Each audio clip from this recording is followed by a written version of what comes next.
We arrived at the isolated station, our excitement and anticipation for the start of our study on Hermeticism palpable.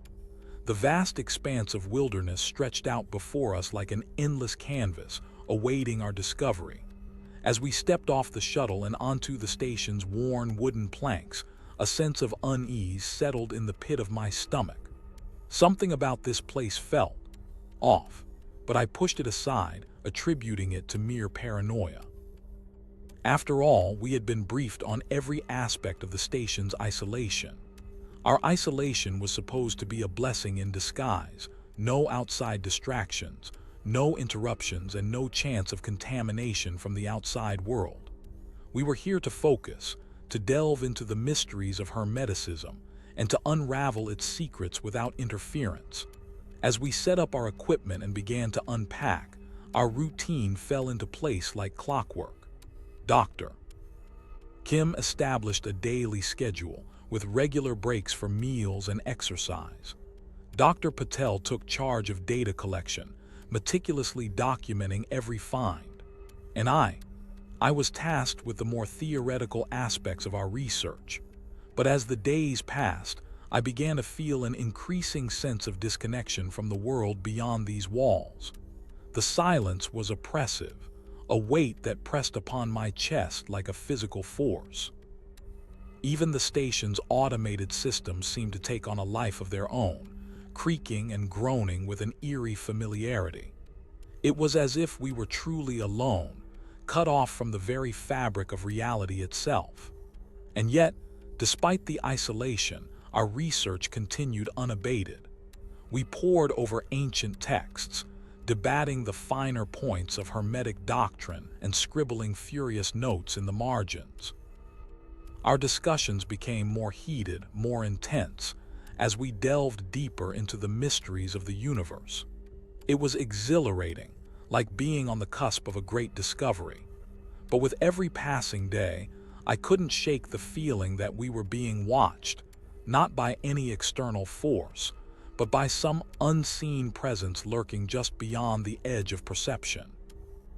A presence that seemed to be waiting for us, patiently, to see how far we would push ourselves into the unknown.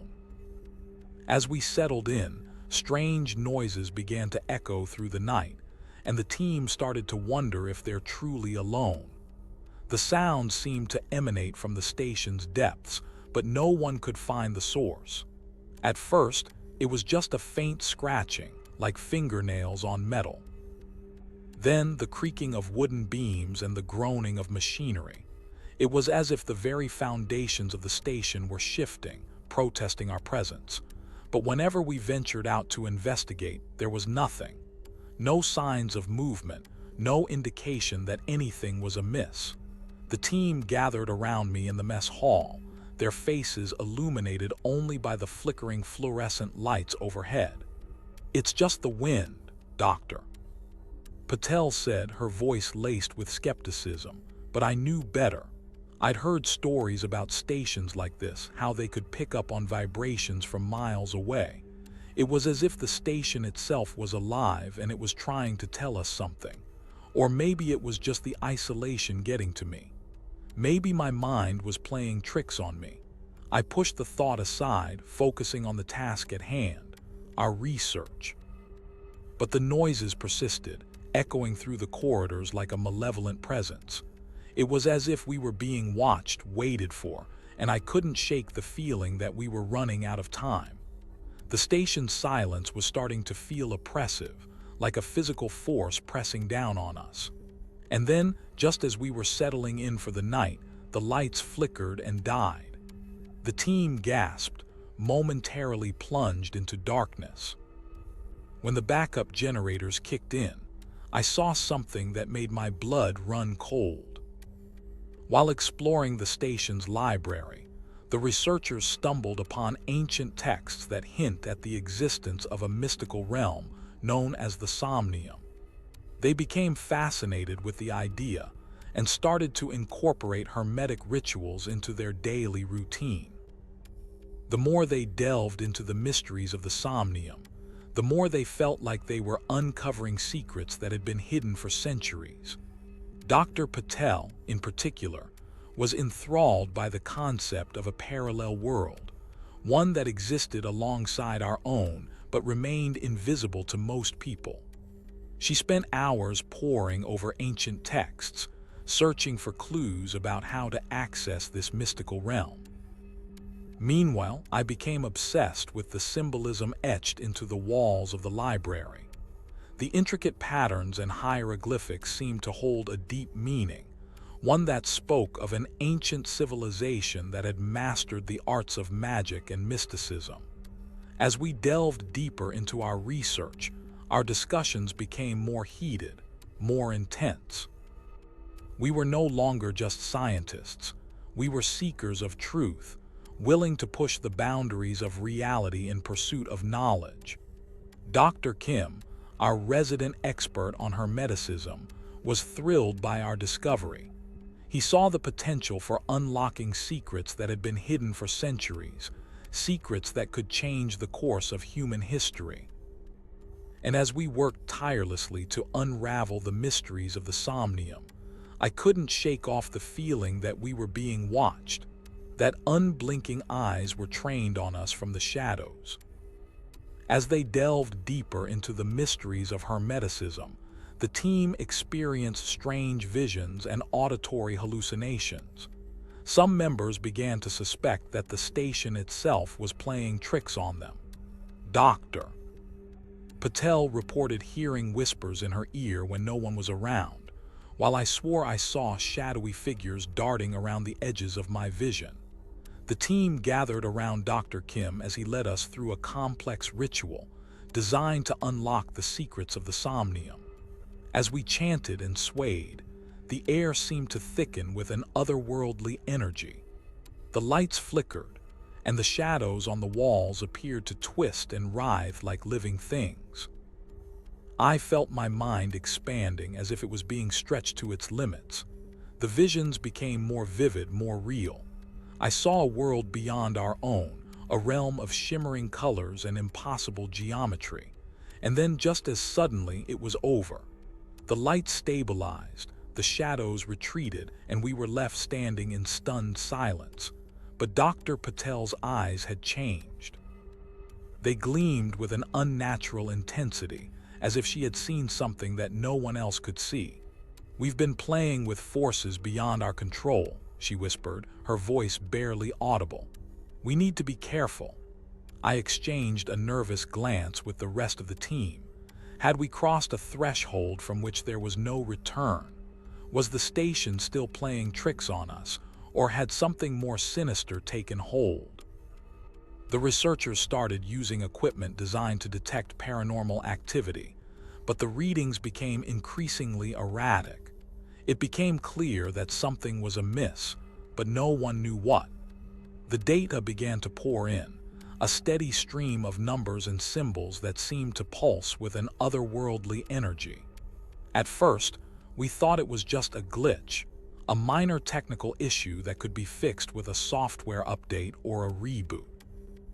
But as the days passed, the readings grew stronger, more intense. The equipment began to malfunction, producing strange noises and flashing lights that made us all jump out of our seats. I tried to stay calm, to think this through logically, but my mind was racing with worst-case scenarios. What if we had unleashed something we couldn't control? What if the station itself was a portal to another dimension, and we were just playing with fire? The data continued to pour in, a never-ending stream of anomalies that defied explanation.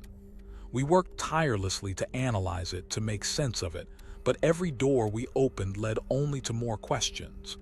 And then, there were the sightings. People reported seeing things out of the corner of their eyes, shadowy figures, fleeting apparitions, and an unshakable feeling of being watched. I started to wonder if we had made a terrible mistake, if we should have just left the station alone. But Dr. Patel was undeterred, convinced that we were on the verge of something groundbreaking. And so, we continued to push forward, driven by curiosity and a desire for knowledge. Little did we know, We were playing with forces beyond our comprehension. One of the team members experiences sleep paralysis, a phenomenon where they're unable to move or speak while falling asleep. The episode leaves them shaken and questioning their own sanity. Dr. Patel is concerned about the safety of her research team, as the equipment malfunctions seem to be getting more frequent and intense. She begins to wonder if the station's strange energy field is affecting their minds and bodies in ways they can't understand. As the team tries to regroup and reassess their situation, tensions rise. Some members start to doubt Dr. Patel's leadership, while others begin to suspect that one of their own might be behind the malfunctions. I try to stay focused on the research, but it's getting harder to ignore the feeling that something is seriously wrong. The station's atmosphere has become increasingly oppressive, and I'm starting to wonder if we'll ever escape its grasp. The sleep paralysis episode leaves a lasting impact on our team. We're all on edge, wondering when the next malfunction will happen. Dr. Patel tries to reassure us, but her words are laced with doubt and uncertainty. We start to question our own perceptions of reality, wondering if we're just imagining things or if something truly sinister is at play. As the days turn into weeks, the malfunctions become more frequent and more intense. The equipment starts to behave erratically, producing strange noises and flashing lights that make us all jump out of our seats. We try to keep working, but it's getting harder to focus on anything other than the feeling of being watched and the sense of impending doom. And then there's the disappearance. One of our team members goes missing during a routine excursion outside the station. We frantically search for them, but they're nowhere to be found. It's as if they vanished into thin air. The incident sends shockwaves through our team. We're all in a state of panic, wondering what happened to our missing colleague and whether we'll ever see them again. Dr. Patel is determined to find out what went wrong, but I'm starting to wonder if we should just abandon the station and get out while we still can. As we continue to investigate the disappearance, we start to uncover some disturbing clues. It seems that our missing colleague was last seen in an area of the station where the energy field is particularly strong. And then there's the strange message left behind, scrawled on a piece of paper in an unknown language. I'm starting to realize that we're not just dealing with equipment malfunctions and sleep paralysis. We're dealing with something much more sinister, something that could potentially destroy us all.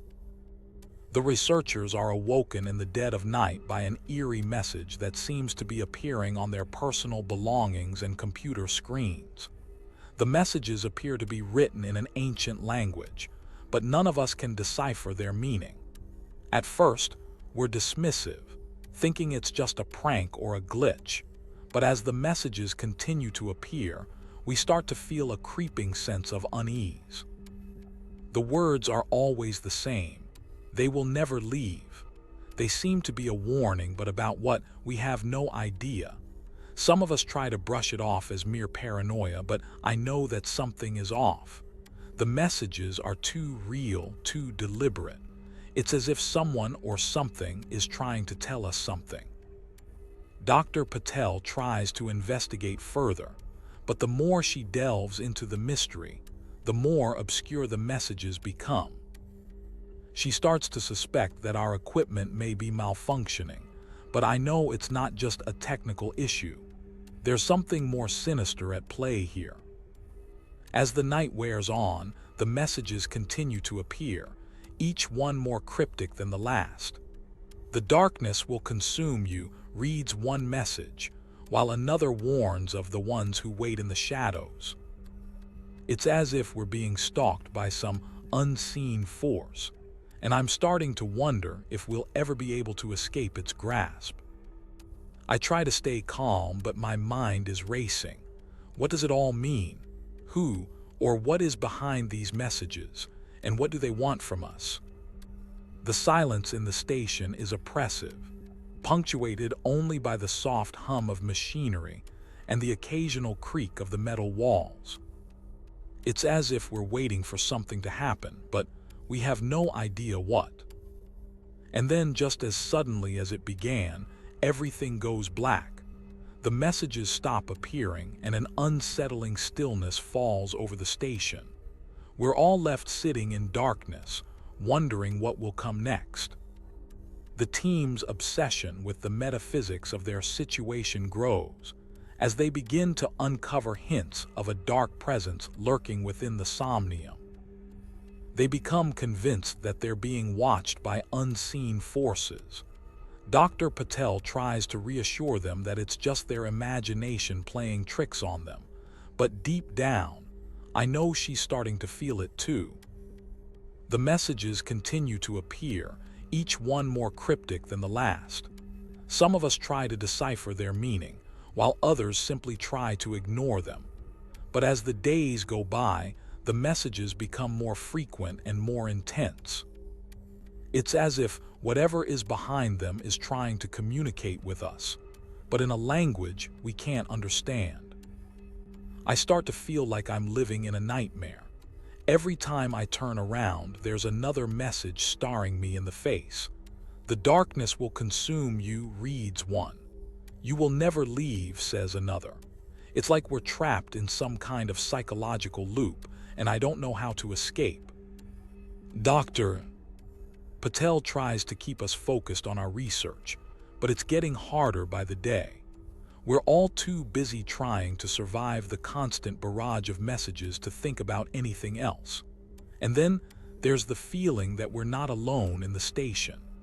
I've started to hear strange noises at night, creaks and groans that sound like someone is walking around the corridors outside our quarters. I'm starting to wonder if we'll ever make it out of this place alive. The messages are getting more and more sinister, and I don't know what's going on. Is it some kind of experiment, a prank gone wrong, or something much worse?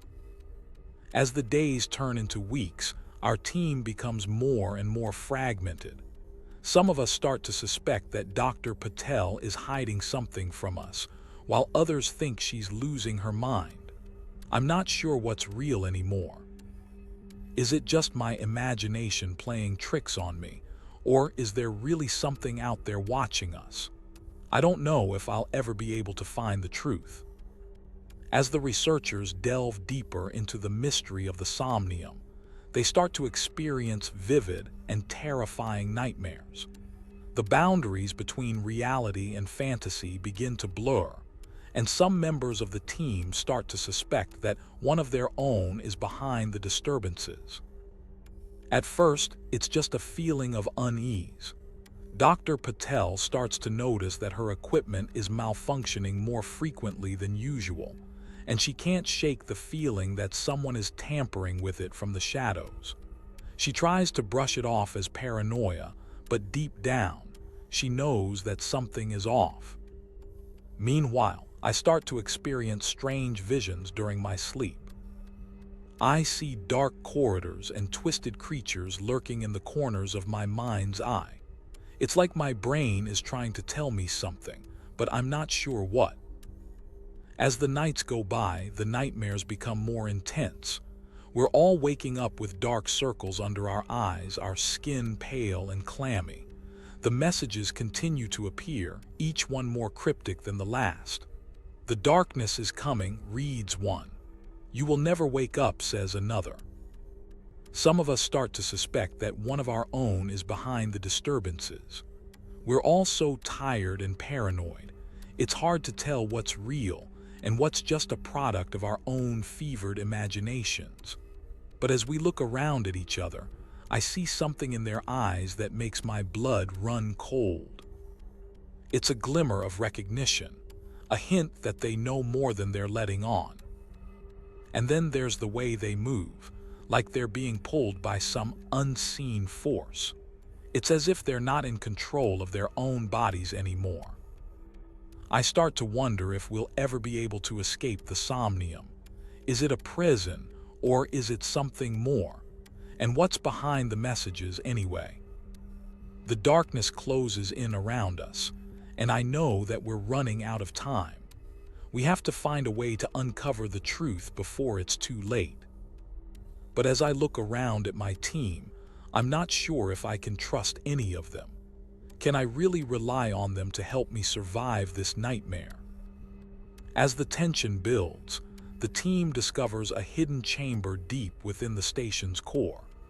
Inside, they find ancient artifacts and relics that hint at a connection to another world, one that is linked to the Somnium in ways they cannot yet understand. The air inside the chamber is thick with an otherworldly energy, and the team can feel the weight of centuries of secrets bearing down upon them. Dr. Patel's eyes light up as she examines the artifacts, her mind racing with the implications of what they could mean. But as they delve deeper into the relics, the team begins to experience strange and terrifying phenomena. Equipment malfunctions, and some members begin to hear whispers in their ears when no one else is around. It becomes clear that the Somnium is not just a mysterious phenomenon. It's a doorway to something much darker. The team is torn between their desire to uncover the truth and their growing sense of unease. Some members are convinced that they should leave while they still can, while others are determined to push forward, no matter what dangers lie ahead. I find myself caught in the middle, my mind reeling with the implications of what we've discovered. I'm not sure if I believe in the supernatural explanations that some of my team members propose, but I do know that there's something fundamentally wrong with this place. Something that threatens to consume us all. As we continue to explore the chamber, the darkness seems to grow thicker, like a living thing that's closing in around us. I can feel its presence, a heavy weight that presses down upon my chest. I'm not sure how much longer I can keep going, but I know one thing: I'll never be able to escape the Somnium's grasp. The team is on the brink of collapse, our sanity hanging by a thread. We're trapped in a living nightmare from which there may be no escape. And yet, despite it all, we press on, driven by a desperate need to uncover the truth. For in the heart of the Somnium, there's a secret waiting, one that could change everything. The question is, are we ready for what we're about to find? The researchers finally grasp the true nature of the Somnium. It's not just a mystical realm, but a gateway to a world of endless darkness and despair. As they realize that they've unleashed this horror upon themselves, the team's grip on reality begins to slip further away. The revelation hits like a ton of bricks, sending shockwaves through the team's fragile psyche. Dr. Patel's eyes widen in horror as she stares at the ancient artifacts, her mind reeling with the implications of what they've discovered. The others are similarly traumatized, their faces etched with fear and despair. I feel like I'm drowning in a sea of madness, unable to distinguish reality from fantasy. The Somnium seems to be closing in around us, its dark tendrils wrapping tighter and tighter around my mind. I know that we've crossed a threshold, one that can never be uncrossed. We're trapped in this abyss with no escape in sight. The team's dynamics begin to fray as the truth sets in. Some members turn on each other, accusing others of being complicit in our downfall. Others retreat into silence, unable to bear the weight of what we've discovered. I'm left alone, my mind shattered by the horrors that we've unleashed upon ourselves. As the darkness closes in, I realize that there's no going back. We've seen too much, experienced too much. The Somnium has become a part of us, its evil essence seeping into our very souls. I'm not sure if any of us will ever be able to escape this nightmare, but I know one thing: will never be the same again. The darkness deepens, and I feel myself being pulled down into its abyssal depths. I'm consumed by an eternal night with no hope of respite. The Somnium has become our reality, a realm of unending terror and despair. And we're trapped forever, lost in its infinite expanse. The world outside is gone, replaced by an endless void of darkness. We're the last remnants of humanity, damned to spend eternity in this forsaken place.